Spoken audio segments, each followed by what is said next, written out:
let's start. All right. Good evening, everyone. Thank you so much for joining us this evening. We are excited to be partnering up with Healthy Planet to present to you sleep and stress solutions in a chaotic world.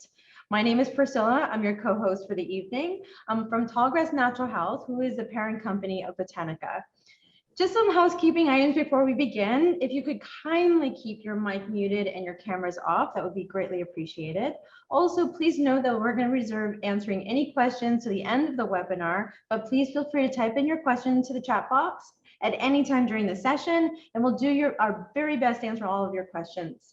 I will now pass you on to my co-host and your educator for this evening, Orsha Magyar.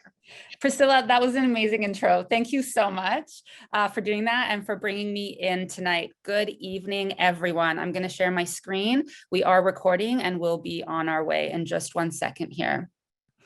Okay, so tonight's topic, what you're all hopefully here to learn about, is sleep and stress solutions in a chaotic world. I think that all of us need a lot of support with these areas, given what we've been through in the last 2.5 plus, still counting years.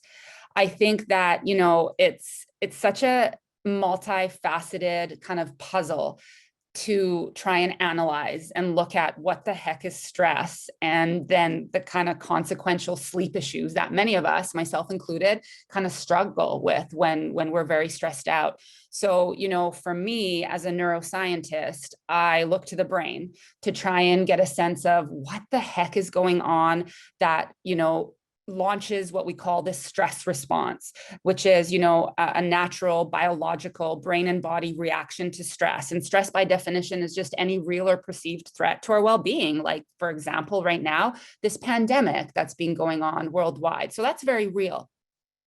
But then I look at kind of through that brain science lens, well, what is this stress response?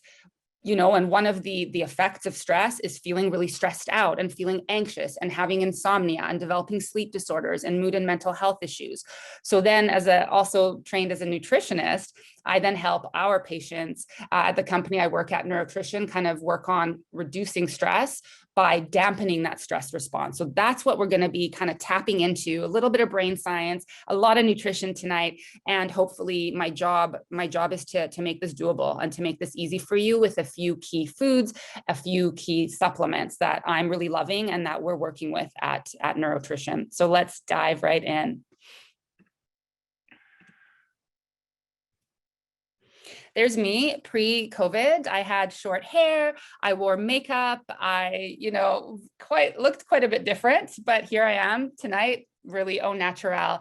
And like I said, my training is as a classic neuroscientist. I studied at the University of British Columbia in Vancouver, and I started my career in academics by looking at epilepsy, and then very quickly found my passion to be in anxiety. And during my graduate work in academics in the Department of Psychiatry out at UBC, I studied all the way from tiny neurons or brain cells all the way up to anxious teens and anxious women, and tried to figure out what is going on. And I spent 10 years in academics, and I always thought I knew a lot. And one of the things that really knocked me pretty hard off my pedestal, and was probably, I tell people, the most humbling moment in my professional career, was that I used to believe that when you had a brain condition, a neurological disease, or a mental health condition, we treated it with meds, right? So I was really surprised after over a decade of training and education and experience when I started learning that maybe for some people, there was something more than just meds. And just maybe for some of us, nutrition could really hold this kind of key piece to the puzzle of solving our brain and mental health issues. So that knocked me pretty hard on my butt, off my pedestal, so much so in fact that I decided to leave academics and pursue a career instead in integrative or holistic nutrition. And that's how I launched my company, is kind of leaving, still respecting the Western allopathic side of things that I come from. I absolutely believe in the power of meds when they're needed. But now my motto is, you know, let's do our best to go beyond the Band-Aid, rip it off, and actually try and figure out what is the root cause. And for tonight's purposes, we're going to look at the root cause and how to fight back against effects that, you know, very real stressors in our world, in our lives, are having on our brain and our bodies. I have been working with Botanica since 2014. And I'm so proud to be on their team of educators because they really appeal to both sides of me. So you'll see on the left-hand side, that column there kind of really speaks to my holistic nutritionist side, whereas the right column, I would say, hits all the check marks that I look for as a neuroscientist. So I love that they use whole plants. We know, and finally science is starting to corroborate the fact that nutrients in a whole food work synergistically, meaning they work together to have and to impart, in my world, brain and mental health effects. So I love that Botanica is not isolating certain components of a food and spiking it or artificially elevating it. You get what you get. It's all whole food-based products. So that really appealed to me when I kind of started investigating, like, what's a supplement company that I'm willing to stand behind and to endorse? They don't use anything fake. That's really important to me, as I had a very steep learning curve when I entered holistic nutrition. There's artificial additives and there's this or that in my food or in my supplements. We didn't worry too much about that. And then I also love that it is organic. That was something new to me as well, is really valuing the organic label. The neuroscientist side of me, however, always is at the foundation of anything I do. I love that Botanica supplements. We're going to talk about 4 of my favorites tonight to make fighting back against stress and helping you sleep better easy. So everything you're getting in Botanica supplements, I really love that they're using therapeutic dosing. So that means that doses are shown in clinical studies in scientific research to actually work. That's really important to me.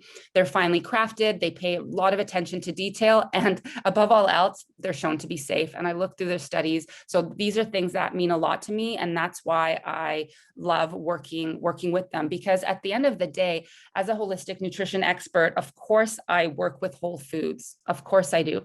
And I believe they're the most important.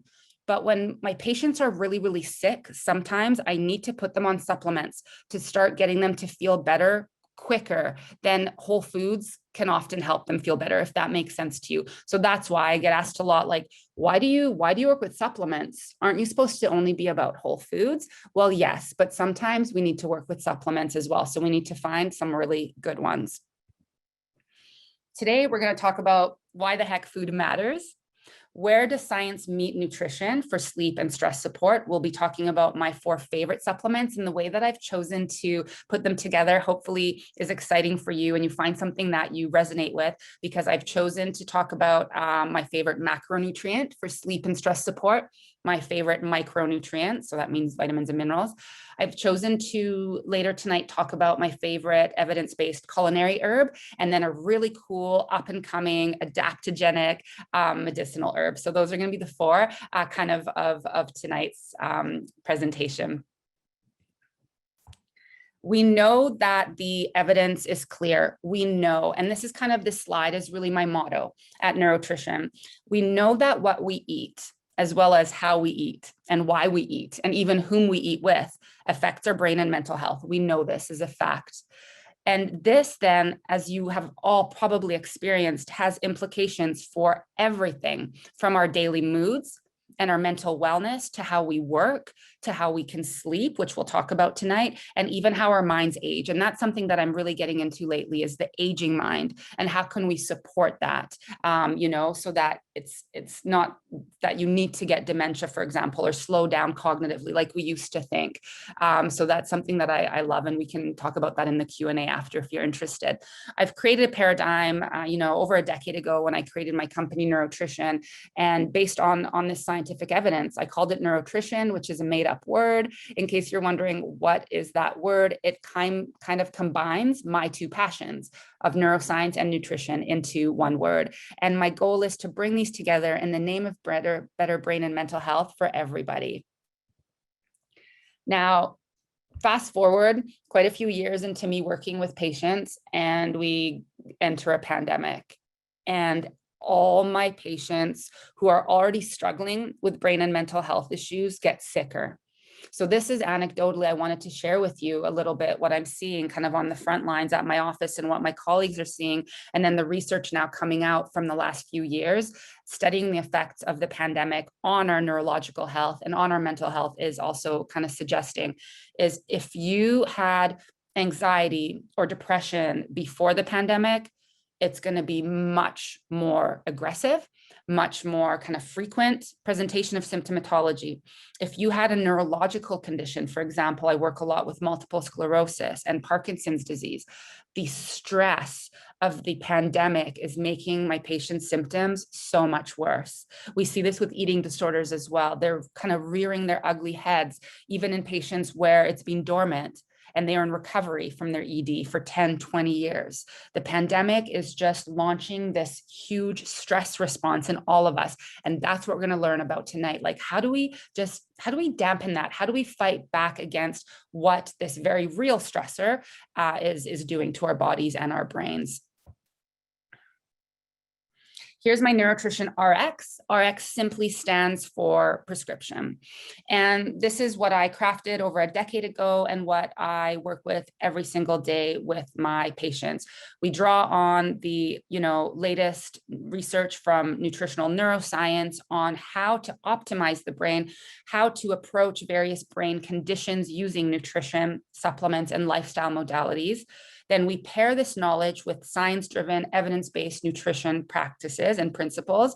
And then finally, for my patients, they get really delicious brain food recipes crafted by my team of chefs. I can't take credit for that, but I get to do the taste testing and they're delicious. So as a patient of ours, this is kind of what you would get in our programs.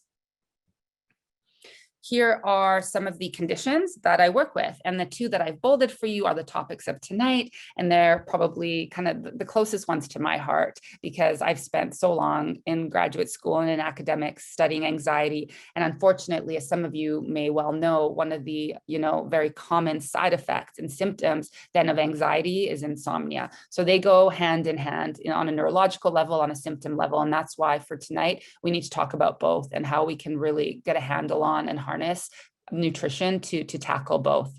So let's go.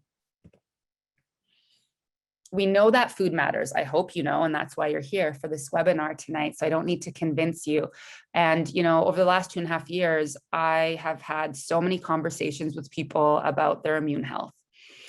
Did you know that your brain also has its very own immune system? Scientists discovered this about 5-6 years ago, that we have a very real immune system in our brains and coursing through our nervous system like it does in the rest of our body. And this is really relevant for tonight's topic of stress and anxiety and sleep because of something called neuroinflammation. And this may be a new term for you. It just refers to inflammation, but now in your brain. And it's really important because science is telling us that neuroinflammation plays a big role in depression. It's a huge risk factor for anxiety and anxiety disorders, as well as for stress-induced insomnia. Neuroinflammation you might have heard of in the concussion world, or TBI. That stands for traumatic brain injury world. I work with it a lot. So when you get a concussion or a traumatic brain injury, a little blip of neuroinflammation begins. And if you don't treat that through resting the brain and through various nutritional and supplemental supportive agents, that neuroinflammation grows. And that's why you might have heard if you have 3 or more concussions, you unfortunately become at significantly greater risk of things like Alzheimer's and dementia, because this neuroinflammation just takes over. So neuroinflammation is a huge passion of mine and very relevant for today. So as we go through all the foods and supplements that I have planned to teach you about, I want you to keep in mind that they are all targeting calming down that neuro or brain inflammation, as well as, specific things that we'll be talking about the science about tonight. So I have 4 favorites based on kind of what the current literature, scientific research is saying that are a staple that I prescribe to many of our patients. And that's what we're going to be spending tonight talking about. Number 1, is going to be plant-based protein. So that's the macro. Macro means big. Macros are your fats, your carbs, and your proteins. And for tonight's webinar, I really wanted to do an unconventional macro, which is protein, because it's really controversial. A lot of my patients say, oh, we don't need to talk about protein. We eat meat every day. We're good. We eat meat every meal. We're really good. And I would argue respectfully that you're not good, because while most of us in North America, are eating too much protein, the quality just isn't there. And that's why you'll see that the focus for me tonight is to talk to you about plant-based protein, clean burning, high energy, and when it's coming from a whole food, high fiber, high prebiotic, really good for you protein. So that's going to be really key in helping you reduce your anxiety. And even studies are suggesting people who have high quality protein are sleeping better as well. And that's something probably many of you have never heard of before, because most of you probably know about protein for muscles and your skeletal system, right? So you take protein powder if you want to get big, or you're an athlete, right? Well, yeah, but protein in my world takes on so many more meanings. Protein in my world helps build neurotransmitters, which are your brain's language to communicate, things that you may have heard of, like serotonin, dopamine, which I spent my entire master's degree studying, acetylcholine, GABA, those sorts of things. So protein builds those. Protein also is the building block for hormones. So it has a huge role for your endocrine health and your reproductive health. It builds enzymes so you can break down your food, for example, and kind of bring out that beautiful nutrition from it, and many more. So that's why the first thing I wanted to start off with, maybe blowing some of your minds, because it's an unconventional one to talk about, stress support with and sleep support with, but I absolutely believe in the power of protein. And I convince our patients that, the science tells us protein is going to be key to help, fight back against the effects of our stressful world and help you sleep better. So that's the first one I wanted to dive into. Now, why plant-based protein versus meat versus dairy? I believe that being more plant-based is always a good thing. I'm not here to tell you to be vegan. I'm not vegan, but I think that we want to encourage eating more plants as often as possible. I think you'll all agree with me on that. It's a good idea. We know that more plant-based foods and people who eat more plant-based foods have lower blood pressure, lower bad cholesterol, blood sugar balance. That's huge. If you can clamp your blood sugar and get it into a healthy, stable zone, I promise you're not going to have those ups and downs that make you anxious and make you irritable. You might have heard the word hangry. That will go away when your blood sugar comes into balance. Plant-based eating helps you manage your weight better. And one of my favorite things over the last few years that I do a lot of education in is the gut microbiome. Because plant-based protein, whole food plant-based protein, comes with beautiful prebiotic fibers that happen to be the favorite food of your probiotics. So really, really cool. I love Botanica's Perfect Protein because it's a really clean burning, super high quality protein source. You're getting 20 grams of plant-based whole food protein from 3 really beautiful vegan sources: quinoa, sprouted brown rice, and coconut. And as you may or may not know, quinoa is a complete protein. So you're getting all those essential amino acids that your body cannot make that you must eat in order to be healthy. So you've got quinoa, so it's a complete balanced protein. And then the brown rice and the coconut are cool because they provide amino acids and balance one another out. For example, aminos that are higher in coconut are kind of lacking in the brown rice, and vice versa. So I think this is quite a strategic way that these 3 protein sources were chosen for this product. So I wanted to touch on that. You're getting the BCAAs, which is branched chain amino acids. So they are going to be really great for your musculoskeletal system, as well as for your brain and mental health. They're easy to digest. They're allergen friendly. They taste really good. Recently, Botanica reformulated them. I think they made them really better. So now it's a lot smoother. It's got a more creamier, almost like a milkshakey texture, because they switched to using acacia gum, coconut milk powder, and monk fruit juice powder. So those 3 new additions I think, and my patients are saying, totally transformed kind of the texture of it. And so it's not gritty anymore, like a lot of protein powders on the market. It's smooth. It's like a milkshake. So this is an easy way, you guys, to get more plant-based protein into your life. Is I like to have one of these. This is the basic one. It comes in vanilla or chocolate, and you can even bake with them. Botanicahealth.com's got some really cool recipes. My favorites, you just search the protein pancakes. They can cook with these ones. Now, they also have these really smart elevated formulas that are the same as the perfect protein on the previous slide, in addition to 3 or more therapeutic doses, herbs, superfoods, and mushrooms. So I want to introduce you to just 2 of my favorite ones really quickly, but they have a whole line. So if you check out their website, you can see, based on what you need help with, what condition you might have or feel that you need the most support with, you can get those herbs, mushrooms, superfoods, in addition to the basic 20 grams of beautiful quinoa, coconut, and brown rice protein. One of my favorite ones is the PPD Adrenal Support. And I'm prescribing this one a lot during the pandemic because I find a lot of our patients' adrenals are just shot.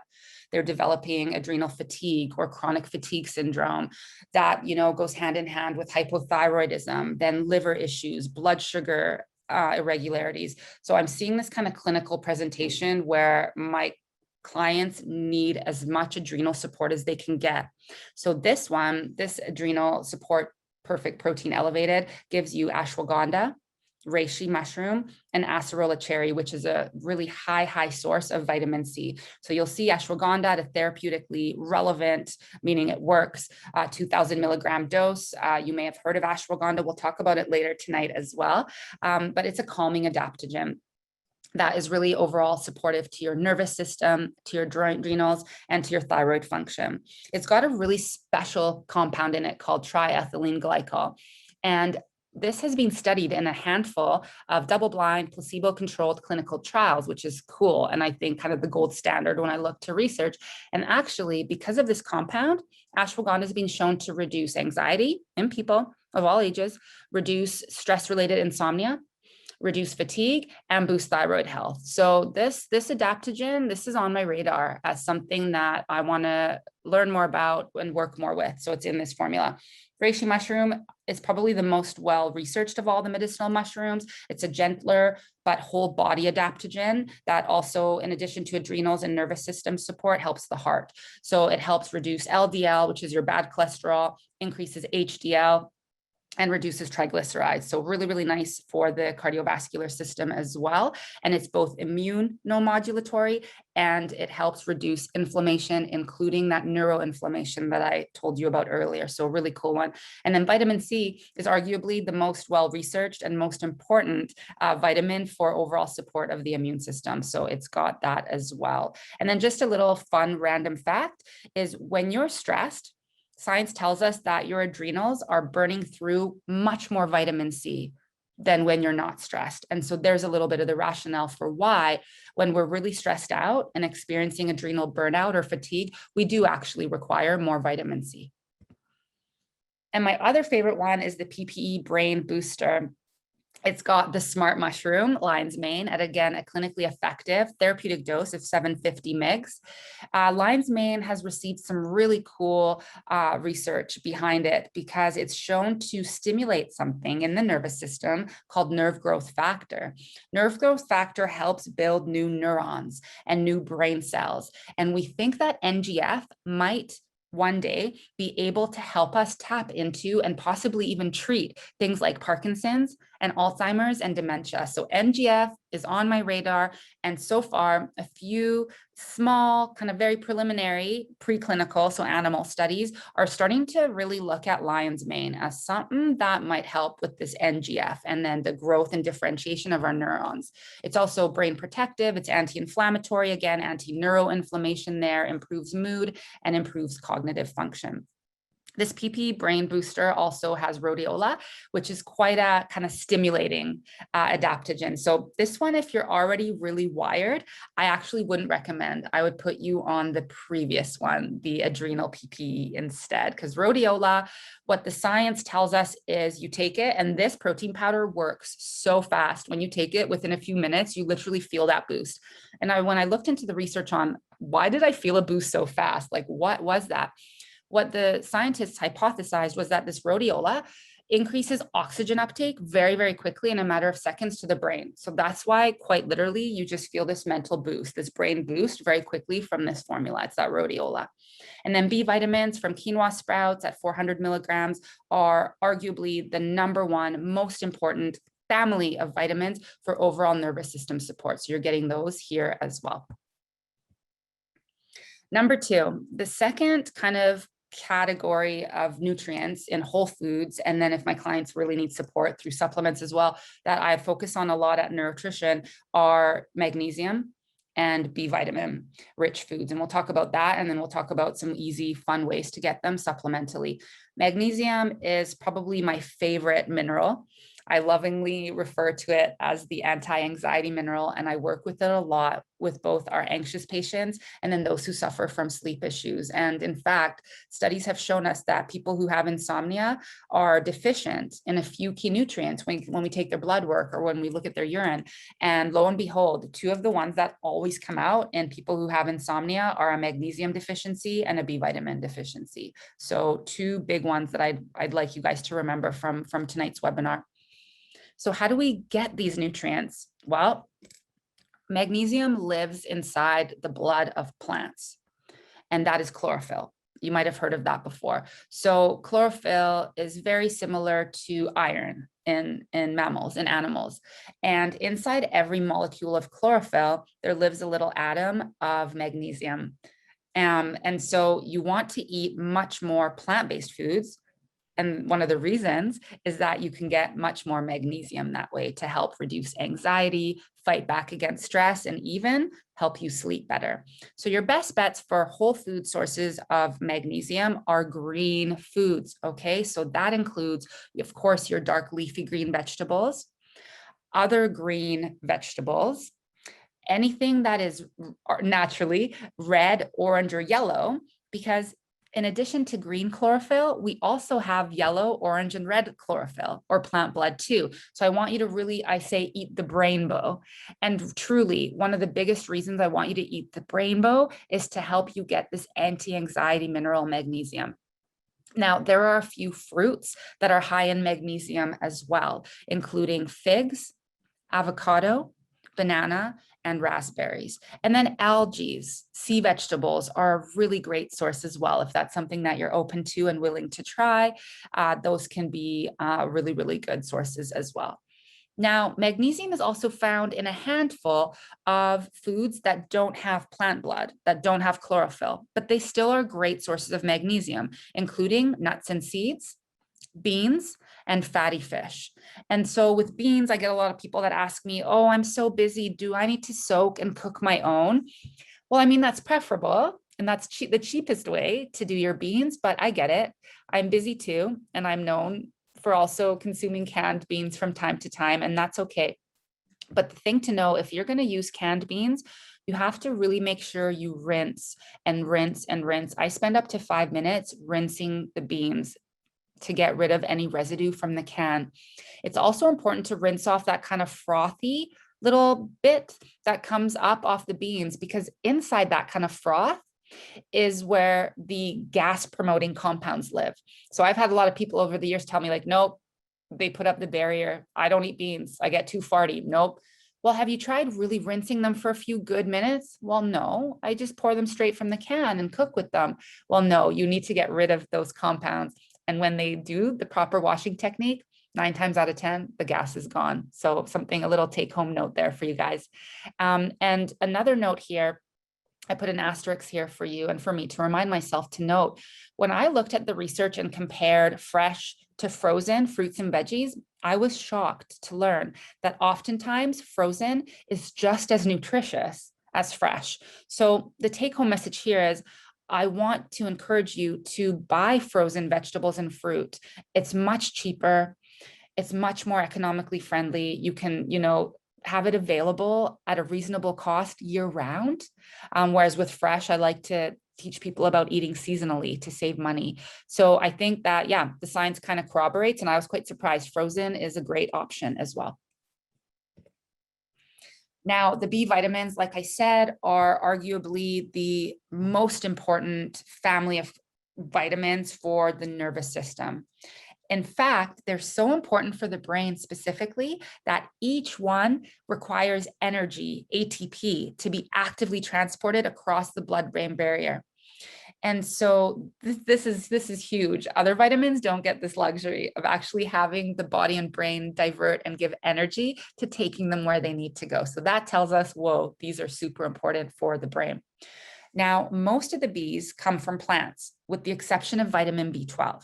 So again, we're looking at dark leafy greens, fruits, veggies, and by eating animals who ate those plants. Vitamin B12 is found in things like meat, fish, eggs, algae, and sea vegetables. And then a lot of people ask me, well, there's so many different Bs, which one should I take? And what I recommend at a baseline as your foundation, if you want to start taking a B supplement, is start with something called a B100 complex. That will give you all the different Bs, or most of the Bs. And this is important because research tells us that if you're taking an individual B, let's say B6, really good for fighting depression, great. But if you're taking vitamin B6 alone for a long time, like a year, unfortunately, science tells us you run the risk of then depleting your other B vitamins. So they don't play nice together. They kind of outcompete one another. So that's my reason for telling you, take a B complex. And then if you are struggling with something like depression, talk to a nutritionist, look it up, and then you can add on a B6, but don't only take a B6, if that makes sense. And also, I'd like you to keep in mind that your healthy gut microbes can make some of the B vitamins for you. So if we feed our gut microbiome and nourish it, they will make B2, B12, and B9 for you. So that's just a fun tidbit that I wanted to teach you tonight.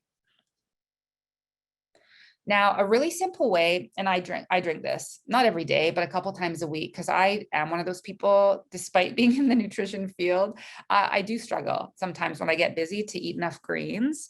And I know some of you all do as well. So I was brave enough to admit it here first on the webinar. So a really easy way that you can get your greens is through a greens powder. And I've tried a lot. And this is one that's really resonated with me, and I've put a lot of clients on it, and most of them really enjoy it as well. So this is called Botanica's Perfect Greens, and they have a few different ones, but my favorite is unflavored.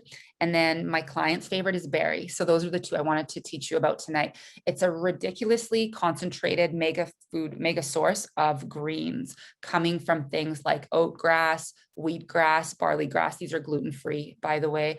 There's chlorella in there, spirulina, rosemary, parsley, green tea. There's acai berry, acerola cherry, blueberries, things that I don't know about you, but even as a nutritionist, I struggle. I would struggle to really get those in on a daily basis. So it's really nice to know that these things are all in here. You take a scoop or even half a scoop if you want it to last longer, mix it in some water, and you've got your greens for the day. It's family friendly, meaning kids can have it as well. And we have some of our pediatric clients on that as well. It's herb free, which is cool because I work with a lot of sick people who are on meds. So then I have to figure out, are there certain herbs that are going to interact with a supplement I might put them on. So the greens powder like this one is so safe. You don't need to worry about potential contraindications there. There's no sweeteners, there's no stevia, and one tub is about a month's supply or more if you split it. Now, the next thing that I wanted to talk to you about is my favorite, I would say my favorite culinary herb, and certainly the most researched. In the last 20 years, I did a quick search. There's been over 3,500 scientific papers. I've not read them all. I've read a lot, though, that have come out looking at turmeric. Turmeric really hit the spotlight in the oncology world or the cancer world. And really kind of what made me start paying attention to it was looking at studies where they would apply, scientists would apply turmeric to cancer cells, and it would literally kill the cancer cells, which is cool enough. But then in addition to that, the turmeric had an effect on the other sick cells, but healthy cells around the cancer cells, and would help them get healthier. So I was just like, what? Turmeric? I didn't know much about it. Coming from the medical side of things, we weren't taught about nutrition. And so I didn't really care about things like spices and herbs. Now I really, really care about them. And yeah, turmeric is the most well-researched. In my line of work, what I'm loving are the studies looking at turmeric as being anti-neuroinflammatory. So having a really beautiful ability to reduce neuroinflammation, and thereby potentially helping us reduce our stress response, reduce anxiety, and even help us sleep better. So that's why I wanted to focus on turmeric next. It's been around and used for over 4,000 years in India and in traditional, Ayurvedic medical practices. Science is often, I say, slow to catch up. We're just now, over the last 25 years, being like, oh, there's something about this that they're using over there that could be really good for us. So far, the research benefits, which the people of India have known for over 4,000 years, that us here are starting to look at, are that it's a systemic, meaning body-wide, anti-inflammatory herb, including the brain. It's an antioxidant culinary herb, meaning it helps us fight back against free radical damage. It's a digestive aid, so it stimulates and ramps up that digestive fire to help you properly absorb and assimilate and ultimately utilize the nutrients in your food. It's thermogenic, which might be a new word for some of you. And what thermogenic means is it has the ability to increase your metabolic furnace. So when you have turmeric, you feel a little warm after. And that's a good thing because your metabolic rate is up, and that means you're burning fat. So turmeric is a great natural weight loss, weight maintenance kind of herb. And it also, by boosting your core body temperature, can be also really great for people who, for example, struggle with low thyroid and they're always cold. So it really helps you feel warm and burn fat. So I love to use turmeric. I have a recipe on our website, which is neurotritium.ca, and I'm sure Botanica Health has recipes as well, possibly some from me, where we make an ice cream using golden milk, a nice cream, a vegan one, I think is the one I have on my website. And so it's really cool. I like to have a bit of turmeric in my dessert to burn off the calories and burn off the fat in my food. So it's just a really delicious and kind of a smart way to enjoy turmeric at the end of a meal and get that thermogenesis going up. Now, one thing I did want to draw attention to is the use of whole turmeric versus curcumin. When I first started my company over a decade ago, all the research was looking at curcumin. And curcumin is one of the very active, well-researched parts of turmeric. But the newer research, I would say over the last 4 or 5 years, is shifting from that now kind of outdated viewpoint. And now it's starting to suggest that you should have whole turmeric root, which contains not only curcumin, but a family of curcuminoids. And we need all these curcuminoid compounds to help us with these benefits that I just mentioned to you. So when you're looking for a supplement, I do encourage you to look for one that contains the whole root turmeric and not just the isolated curcumin anymore. Another thing I can add, a random fun fact is, and you'll see this in some supplements that do their research and understand their science, is you'll see black pepper in there and go, what? A black pepper in my supplement? That's weird. It's because black pepper has something very special inside it called piperine, piperine. And piperine has been shown to increase the bioavailability of the curcuminoids by up to 150-fold. So that's why some supplements add a little bit of either piperine or black pepper. You'll see one of those two words in good quality turmeric supplements because they formulate it in a way so that the curcuminoids can actually be utilized better by your body. I wanted to put together a list for you on how to eat more turmeric. So I like to add it to salads or salad dressings. I will sprinkle it on soups, add it to egg or organic non-GMO tofu scrambles, frittatas. You can toss it with your veg, add it to your grains or mashed potatoes. I like to blend it into a smoothie, juice. You can make a golden milk latte. You can add it to a side of greens and saute it. You can put a bit of turmeric in your raw and pasteurized honey and make what I love to call golden honey. So these are easy things, and then you can store them and have them readily accessible when you're craving it. Or you can make your own natural yellow food dye with it, because one of my pet peeves is tartrazine, otherwise known as yellow food dye number 5, that is found lurking in a lot of yellow and orange artificially dyed foods. And it is a known migraine trigger, and it is also a known trigger for ADHD symptoms. We've seen this in animal studies and in humans and kids. It's awful. So I would love to see a world where we say goodbye to tartrazine forever. And one way, and I do a lot of education, for example, for chefs, and trying to teach them to get away from these artificial colorings. We can achieve that same color with natural things, and turmeric is one of those things. I wanted to give you 2 ideas if you do want to supplement turmeric and you're finding like, this would really support you and your health and wellness needs. On the left, I wanted to introduce you to a really fun turmeric golden milk. You can make golden milk on your own, but this makes it really easy for you because all you need to add is your favorite, I like dairy-free beverage. So I love to have this. My favorite right now is unsweetened oat milk, but I also enjoy coconut milk or almond milk. Those would be my go-tos. And this has turmeric at over 2,000 milligrams per serving. So a lot of turmeric in here. There's black pepper in here. Also organic coconut, dates, and ashwagandha. So you're getting some of that beautiful stress buffering herb as well.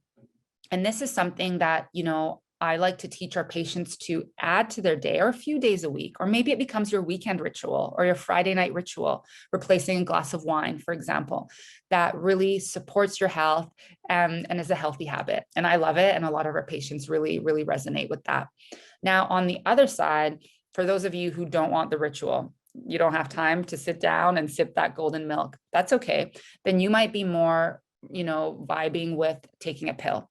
So then you've got this liquid cap. These are both by Botanica as well. And so I recommend one or the other, depending on what my patients are into and kind of how I read them. And this one has 428 milligrams of turmeric per serving, so lower. But what's really cool about this is it includes a concentrated full spectrum extract. And what that means is, in addition to the curcuminoids, in this liquid capsule, you're getting a lot of other compounds found in turmeric, like tumerones. Those are being studied a lot these days with really strong anti-neuroinflammatory effects. So even though the turmeric is lower in the pill, you're getting so much more in a way. So if you're able to swallow pills, that would be the one that I would recommend there. Now, last but not least, let's really take a deeper dive into sleep. This stat is from pre-COVID. I wasn't able to find one. Now I estimate it's much higher. Pre-COVID, 40% of Canadians already had diagnosed sleep disorders. So that's almost half of us. And it's debilitating for those of you that have chronic insomnia and other sleep disorders. So I see a lot of clients with this. Now, what exactly is insomnia? Well, it can be a few things. Insomnia can be trouble falling asleep, staying asleep, or both. There are 2 types of insomnia, acute and chronic. And chronic means 2 or more weeks. So that encompasses a lot of people who come to me and say, 2 or more weeks means I'm a chronic insomniac? Absolutely. I've been having issues with sleep for fill in the blank, 2 years, 5 years, 10 years. And but 1 in 2 people report having insomnia. And this is a huge topic that we absolutely need to consider when we're thinking about mental health and mental well-being, because sleep affects everything. It is known as a restorative process. We need to have rejuvenating sleep, quantity and quality, to restore our body's organs, cells, tendon, every single thing must be restored with good night's sleep. You may have heard of our sleepy hormone, melatonin. And melatonin is made kind of in the back of the brain in a little gland called the pineal gland. And, the pineal gland turns on and wakes up essentially as it's starting to get dark out. And it starts to produce and secrete the sleepy time hormone, melatonin.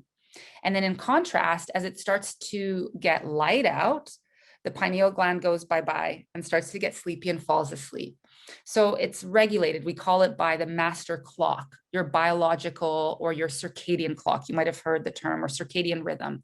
And so in nature, kind of as nature intended, as our ancestors, I believe, lived according to this really beautiful cyclicity and rhythmicity of the sun and the moon, I bet they were sleeping a lot better than us. Fast forward to today, where, you know, we're working late hours, or God forbid, many of us are working shift. We're traveling a lot, you know, and jumping time zones and having artificial lights on all the time. Unfortunately, for many of us, our pineal glands are so confused, and I don't blame them. So they're struggling to figure out, when should I be on? When should I be off? When should I secrete some melatonin so they can sleep? So that's why in our modern world, I believe this whole kind of like circuitry is really, really messed up. So we need to increase melatonin. That's a fact. Where the controversy comes in is whether or not you should be taking melatonin pills. And you may agree or disagree with me, and we can talk about this at the Q&A after, but for me, based on the research and also anecdotally, what I've seen for over a decade with our patients is I don't know that I would prescribe melatonin as the first way to help you sleep. And here's why. Melatonin can be not necessarily addictive by how we define it in neuroscience, but it can certainly trigger a dependency. And what that means is, and I've seen many clients, they try to stop it and go off it and they can't. So it becomes almost like a medication or a drug where it's really, really hard for them to stop. So that's my reasoning for why taking a melatonin supplement for sleep would be kind of one of the last things that I would try for you. Also, I wrote a cool blog about it on our website, neurotritium.ca, if you want to check it out, where I kind of reviewed the literature on what dose of melatonin even helps you sleep. Because I've had patients coming over the years and they're like, I'm taking 10, 15, 20, 50 mgs of melatonin a night. Why isn't it working? What the science actually says is the most effective dose of melatonin is 3 mgs, max 5 mgs. If after 5 milligrams of melatonin, it's still not helping you, it's not going to help you. So please don't go higher and higher with it. You're more likely to trigger a dependency. But what we should be thinking about is getting your poor pineal gland back on track so that you can increase your brain's own melatonin naturally. So let's start eating more foods that are natural sources of melatonin, like strawberries and tart cherries, you know, nuts and seeds, eggs, fish. These are great sources of naturally occurring melatonin. Tryptophan containing foods. Tryptophan is the building block of serotonin. Serotonin makes melatonin. And that's why, again, mood and depression and sleep and anxiety are so interconnected, because from a neuroscience perspective, we're talking about the same neurotransmitters here. Fix your blood sugar. I promise you, it will help not only your anxiety, it will help you sleep better if you can figure out how to balance that blood sugar. Stop drinking coffee after 12 o'clock noon. That is a huge one that helps so many of my patients. Is I personally love coffee, have an addiction, love affair with coffee. So I would never be a hypocrite and tell someone to fully get off of it. But please try and have one only in the morning. If you struggle with anxiety and insomnia, please don't have coffee after 12 noon. Get some sunshine, ideally 20 minutes or more a day, ideally before you put on sunscreen and before you put on sunglasses.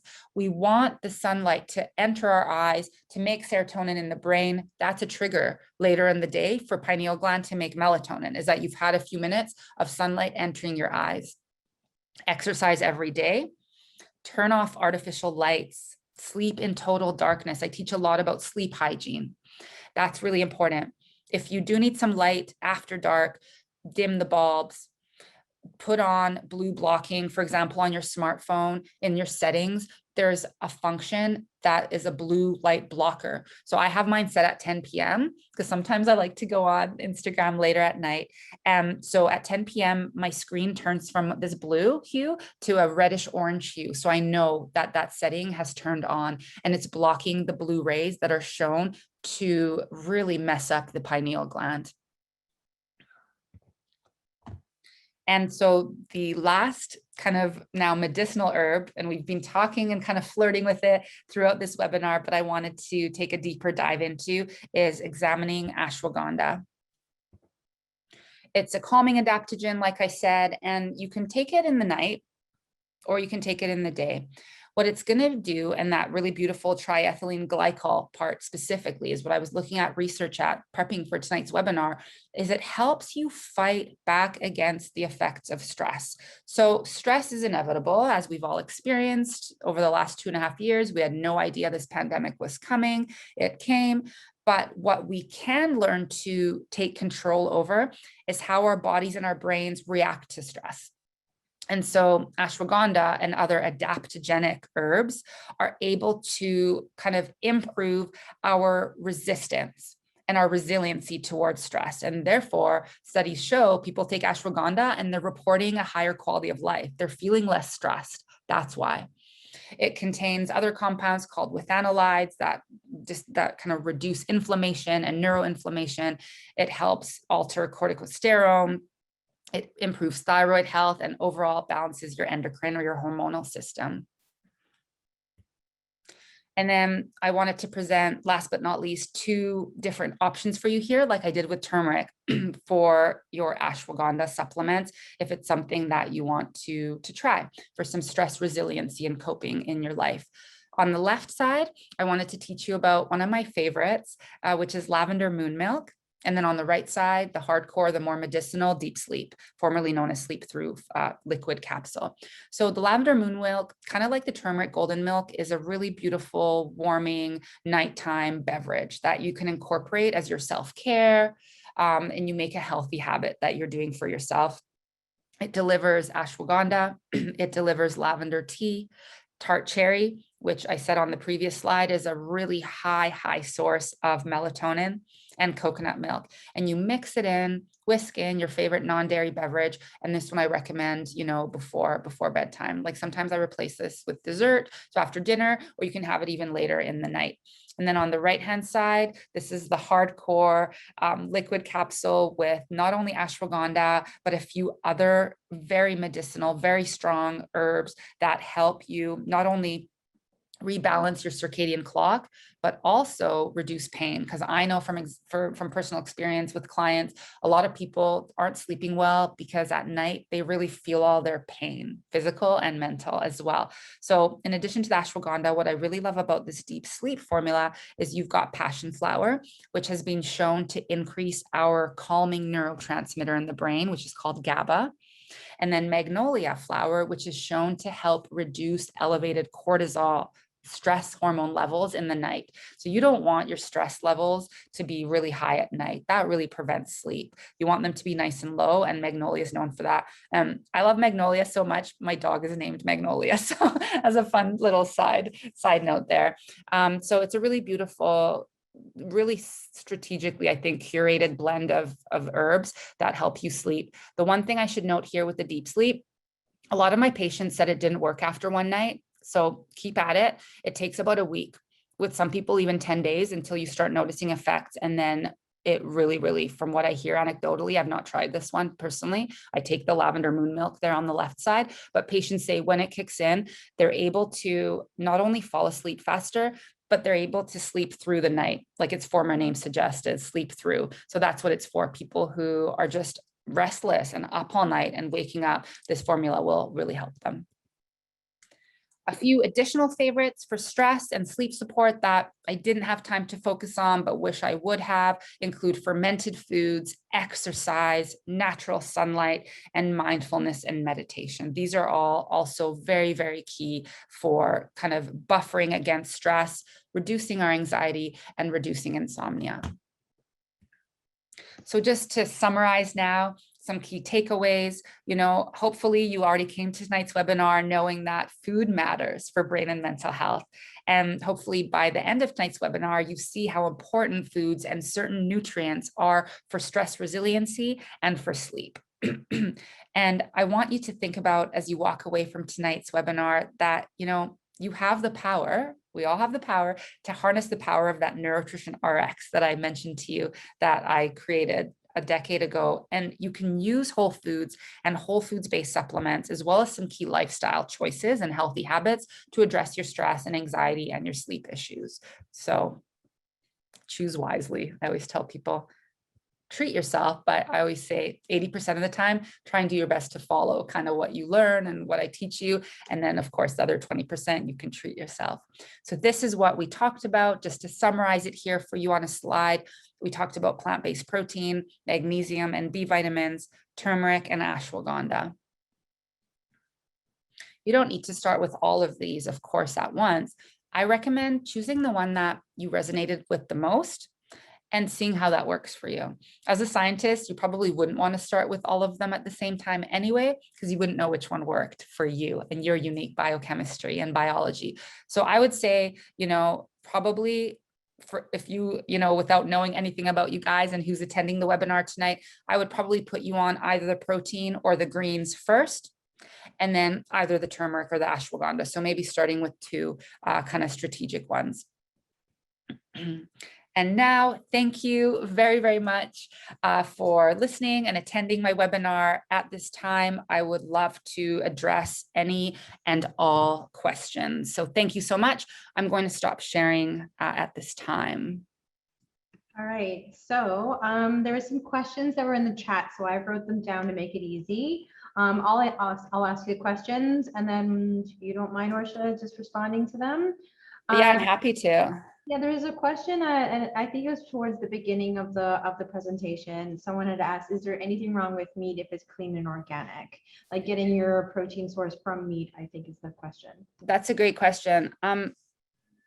I don't think there's anything wrong with meat as long as you eat it in moderation. I start to see a problem with meat when that is somebody's only protein source.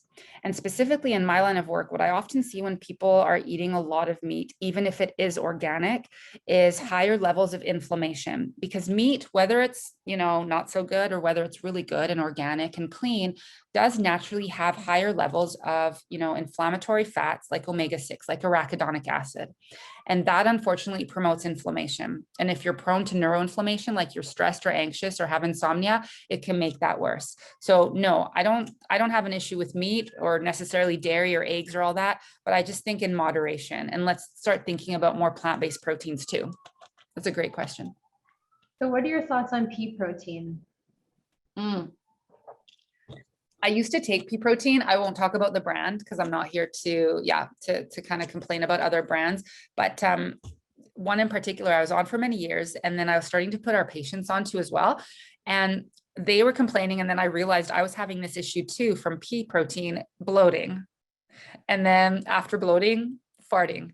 And I just thought, I guess this is what happens, right? Because when I first started in holistic nutrition, coming from the medical side, I was like, well, okay, I should eat less meat and dairy and more plants, and maybe I should try a protein powder. And so my first go-to was this brand of pea protein, and it didn't work for me. And so when I moved on to this, and then now have taken patients with me onto this as well, we're noticing significantly less GI disturbance. So I think pea is triggering for some people. Yeah. Absolutely. And you know what? Our protein is really good tasting. There's only 3 ingredients, and then it comes in 2 great flavors as well. One of my favorite proteins for sure. The other question that's happened is someone asked if we have a grain-free version of the plant-based protein. Don't believe we do. No, we don't have a grain-free version of the plant-based protein. So specifically talking about the greens, it says that it's fully medi-safe. Just wondering if it would have a detox effect. This person is taking, I hope I'm pronouncing this properly, tamoxifen, 20 grams of tamoxifen, and wondering if there was any kind of contraindications of taking, I think it was also the moon milk she asked about, as well as the greens. Okay, so that one I would love to answer, but I want to check the research and not answer blindly and potentially say something wrong. So if this person wouldn't mind emailing us, email Botanica, myself and our medical advisor, we're going to look into the research and send back a proper answer. Yeah, that I feel comfortable with. So I'm not going to say the person's name, but if you want to email me, my name, my first name, so it's P and my last name, HRISTOBA, at tallgrass.ca. If you want to send me a quick email on any questions, then I can get an answer back for you. Thank you. Yeah, Orna and I will look into that. Yeah, Priscilla, for sure. That's a great question. It is a great question. And it can go in our FAQs if anyone else has these types of questions. would any of these powders or supplements contradict any anxiety medication? So yeah, I have a lot of patients on anxiety medications, and most of them, the one that would be contraindicated would be the deep sleep, because both magnolia and passion flower have mildly kind of sedative properties. So you don't want to mix them with something else that is very, very sedating or calming. All right. Yeah, that's a great question. Yeah, best time to take turmeric capsules. Best time to take turmeric? Pretty stimulating. So for most people, I get them to take it earlier in the day. Okay. Is there a reason why earlier in the day compared to nighttime? So it can be pretty stimulating. So even like with the lavender moon milk, if someone chooses that one for sure, I recommend before bed. Whereas the golden milk, I would put that as like an earlier afternoon, kind of mid-afternoon ritual, not too close to bed. All right, someone asked about the lavender moon milk. How many servings? There is 20 servings in I think all of our milks beverages. Is it common for ashwagandha to create IBS symptoms? Every time I try it in a tea, my IBS goes in nuts. Is this possible? I'm not sure. So if you wouldn't mind again emailing Priscilla, I will look into that and actually see what the research is saying. All right, for those asking questions, that we have to get back to, I'm gonna type in my email address into the chat, and feel free to send me a email. And the next question is, thoughts on valerian for sleep? Valerian for sleep. Valerian root is a very effective natural sleep aid. The big problem with valerian root is it has a strong known interaction with anti-anxiety medications and sleep medications. So you don't take them together. You have one or the other. All right. I can't always fall asleep after I work in my evening shift at 11 p.m. What should I do? Any sort of suggestions on that? Great question. I would start as gentle as possible and maybe try that lavender moon milk and see what happens there. Yeah. Another thing I would do is I would rewind a little bit earlier into your day, and I would try and make sure that you're having a mid-afternoon snack to try and clamp and balance that blood sugar before it gets too late in the day. And I think that's pretty much it for the questions in the chat that I have been able to grab. I think there's Q&A. I don't know if you want me to read them or if you want to go for it. I love you reading them. I appreciate it if you don't mind. Yeah, no worries. We'll continue. I have a problem with insomnia because I do intermittent fasting, stop eating at 4 p.m. till 9 a.m. The next day, my insomnia can be caused by low blood.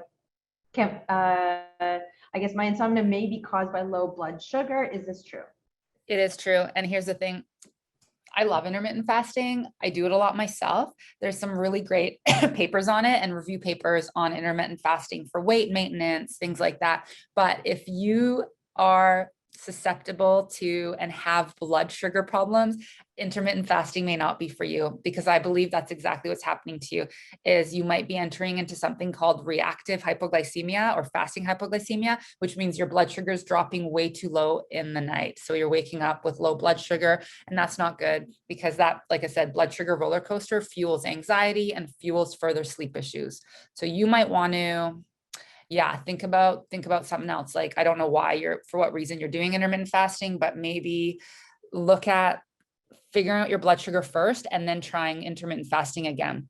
I do have a lot of clients that come to me and they right away want me to do intermittent fasting with them. And for most of them, I say no, because when you have brain and mental health issues, your blood sugar 9 times out of 10 is out of whack. So I say, give me 3 months, let's fix your blood sugar. And then if you want, I love intermittent fasting, but it's just not safe for everyone to be on immediately, if that makes sense. Yeah. Absolutely. The protein powder, does it contain natural flavors in the ingredients? Or I'm just putting my website into the chat because someone asked. There you go, guys. I just added my website. Priscilla, sorry, do you mind repeating that question? Yeah. Does the protein powder contain natural flavors, in the ingredients? Okay, so the chocolate, Priscilla, correct me if I'm wrong, has natural chocolate, cocoa, and vanilla, and the vanilla has natural vanilla. I believe so. Yeah. So does the protein powder need a blender to be mixed? Absolutely not.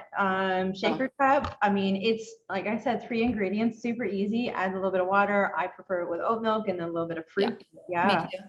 Yeah, super easy. Don't need a blender. Yeah. What is the next one? Is there a link between ashwagandha causing or actually playing a part in hair loss? I don't know. That's one again, I'd love to look into the science on. I don't Yeah. know. I've not heard that. That doesn't mean it's not the case. So I want to look into that actually for you. That's a great question. That is a really good question. So please, again, email me the question and I will love to share that answer. Thanks, Priscilla, for collecting all the questions. Yeah, no worries. I mean, I'd love to know as well. Is powdered turmeric as good as fresh turmeric? Both are good. So yeah, that's a great question. Thank you for asking it. I've looked at studies on powdered and dried, and I've looked at studies on fresh and kind of graded onto your food versus sprinkling the dry, and both have benefits. So yeah. For someone who has gone through cancer twice, how much turmeric should I take in a day in pill form? So if you're actively in cancer treatment, I would say none. And then when you're in remission or have beat cancer and you're now cancer free, then ethically, I have to say, take what's recommended on the label of your bottle. So depending on what supplement you buy, you take that dose, but not during, for example, chemotherapy. You're not going to want to take anything so immuno boosting that might interact with the medication that you're taking. All right. Is ashwagandha safe for everyone and how many milligrams per day? Is what the same? Ashwagandha safe for everyone and how many milligrams per day? It is safe for most people, but I'm not going to say for everyone. So if you're wondering for yourself personally, email me personally and I can look at your specific case. And again, the dose is different for everyone. So I can answer this question. So Kate is asking if the lavender moon powder, any of our powders can be put in any hot water or hot milks, natural milks, or plant-based milks, no damage to any of the products or any of the medicinal products and ingredients in the product. Are there contraindications between anxiety medications and lavender moon milk? I guess because of the ashwagandha, I'm assuming. The only potential risk is the ashwagandha. But again, based on the type of anxiety med you're on, that's something, if you email me privately, I'm happy to do a quick search for you.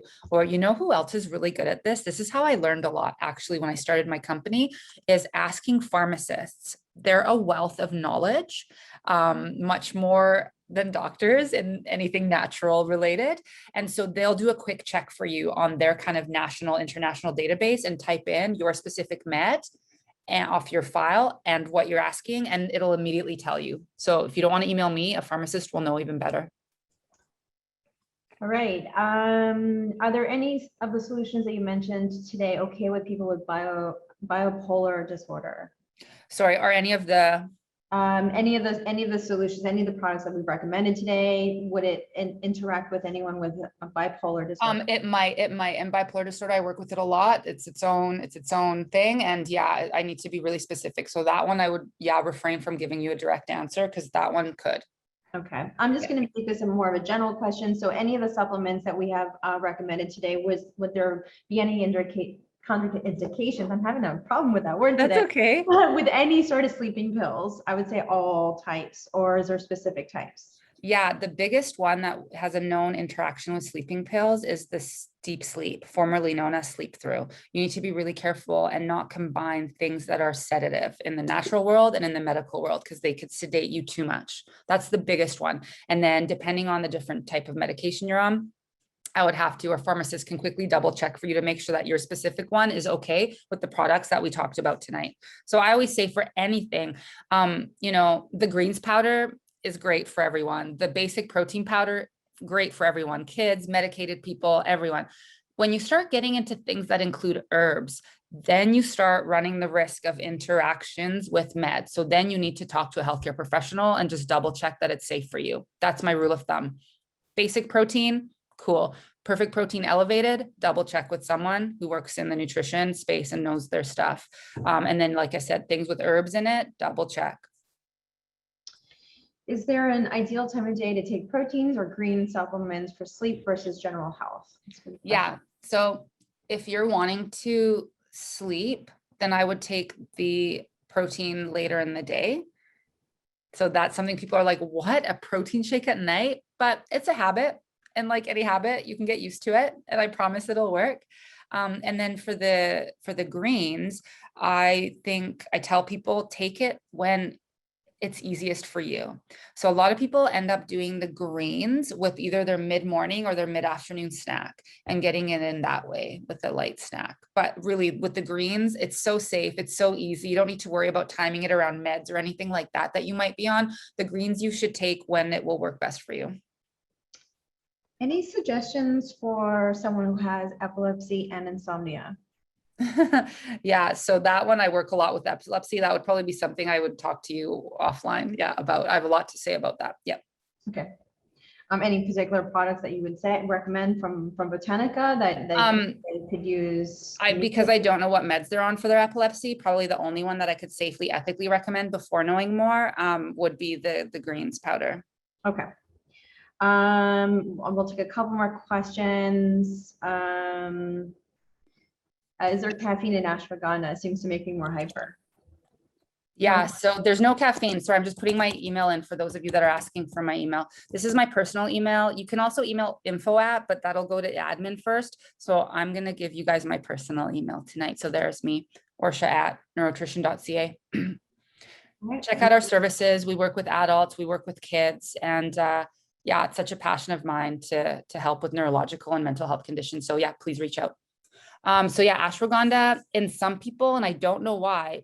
So that maybe, Priscilla, could be another question we look into the research at for people is, in some people, ashwagandha is super stimulating. For 99% of us, it's calming.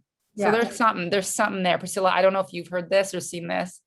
I'm the one that I'm calm. I'm calm too. I'm calm. Makes me calm. So okay, yeah. So that's the typical response. But every once in a while, people say that. So I don't know the answer, but we're happy to look into that for you and see if there's any research on why 1 in 100 you get really hyper from it. I don't know. It's interesting. Yeah. Someone needs to do some sort of like research on that, and we need to see why. Yeah, because it should be calming. Okay, so I'm going to wrap this up. I want to thank Orsha. Thank you so much for your time today. Thank you everyone who joined us today. If there's anything that's really pressing, please, you have our information at this point. I want to also say that there's a couple questions about where to find the recording. You can find it on YouTube. I just learned that today, as well. If you're I always thought it was an email. If you're interested in any of these products that we discussed today, please hop over to healthyplanet.com, and Botanica, the full line is 20% off, and it'll be applied at checkout. So Botanica, 20% off on Healthy Planet Canada online. Thank you again, Orsha. Thank you everyone for attending today, and thank you everybody. Until next time. Thank you so much. I really appreciate this opportunity. Good night, everybody. Good night. Bye.